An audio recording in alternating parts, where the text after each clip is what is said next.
जय हिंद, आपका स्वागत है हमारे न्यूज चैनल पर न्यूज एवं उज्ज्वल टाइम में। कृपया चैनल को सब्सक्राइब, लाइक, शेयर जरूर करें।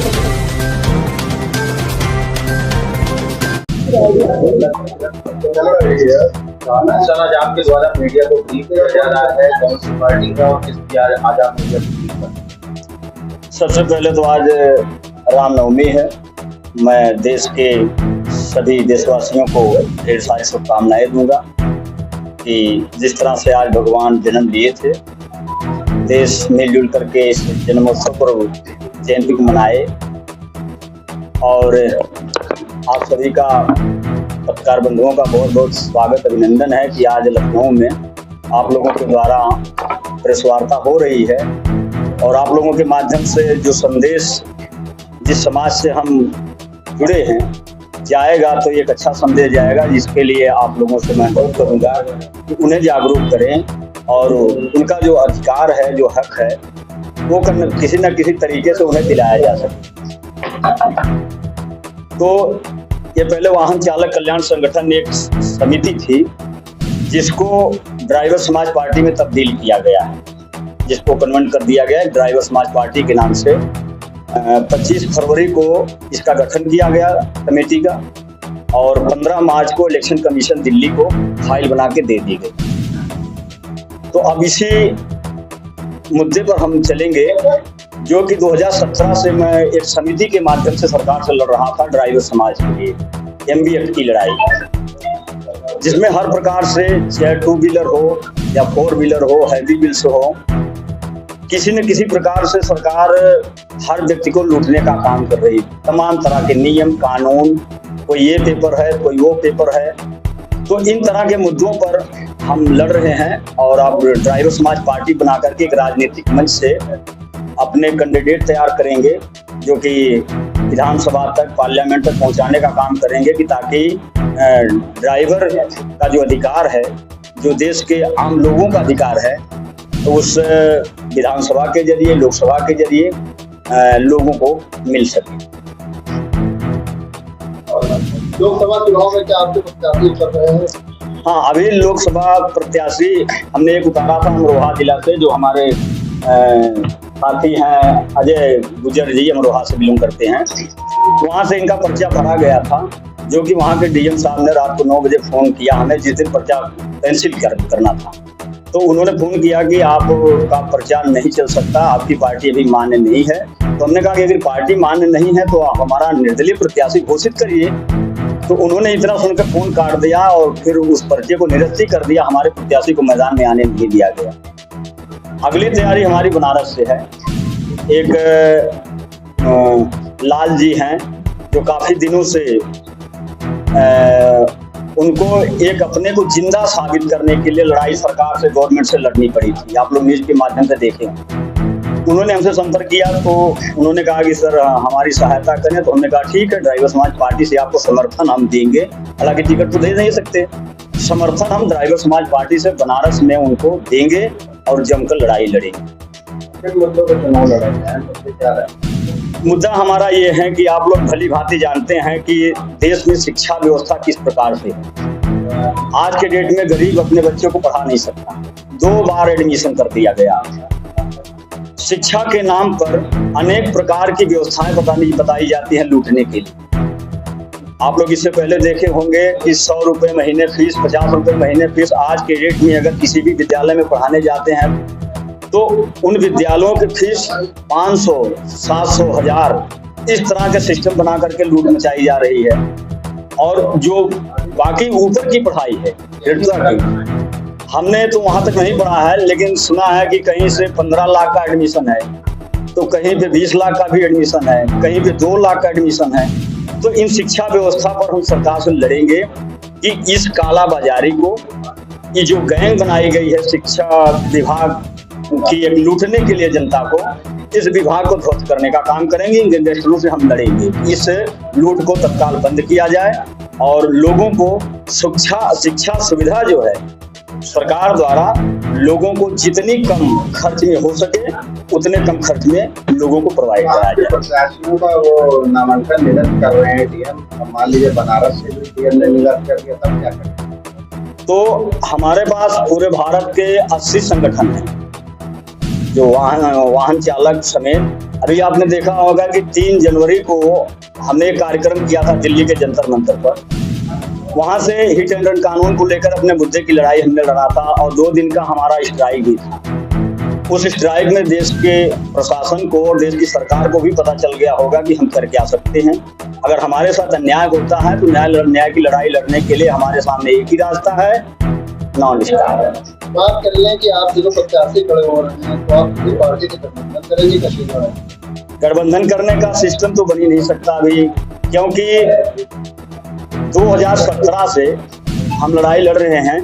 इससे एक बात आप बता दें, पार्टी की बात आई तो आज के 3 साल पहले आजमगढ़ के अतरौलिया विधानसभा गेस्ट हाउस पर बीजेपी से पूर्व मंत्री ओम प्रकाश राजभर जी से हमारी मुलाकात हुई थी ड्राइवर समाज को लेकर। हमने कहा था कि आप एक अच्छे नेता हैं और हमारे जो मुद्दे हैं आप उत्तर प्रदेश के विधानसभा में ये बात उठाएं कि ड्राइवरों के लिए कोई न्याय सुरक्षा व्यवस्था बनाई जाए। तो उन्होंने कहा था कि ड्राइवर होते किसके हैं। उन्होंने हमें ये उत्तर दिया था कि ड्राइवर होते किसके हैं। आप लोगों के माध्यम से आज मैं पूछूंगा इस चैनल के माध्यम से कि ओम प्रकाश राजभर जी से, जो कि फिर बीजेपी में आ भी गए हैं, कि आप किसके हैं। अगर हम ड्राइवर इस देश के नहीं हैं या किसी नेता के नहीं है तो आप किसके लिए बने हैं, जरा आप अपने बारे में बताइएगा। मैं सुरेश चंद्र यादव आज फिर वही क्वेश्चन उनसे करूंगा कि जो अतरौलिया में किया था, कि आप किसके हैं। ना तो आप किसी पार्टी के हैं, ना तो आप किसी देश के लिए हैं, ना तो आप किसी जनता के लिए हैं। सिर्फ आप अपने फायदे के लिए आप राजनीति कर रहे हैं और आपकी राजनीति वहीं सिमट कर रह जाएगी।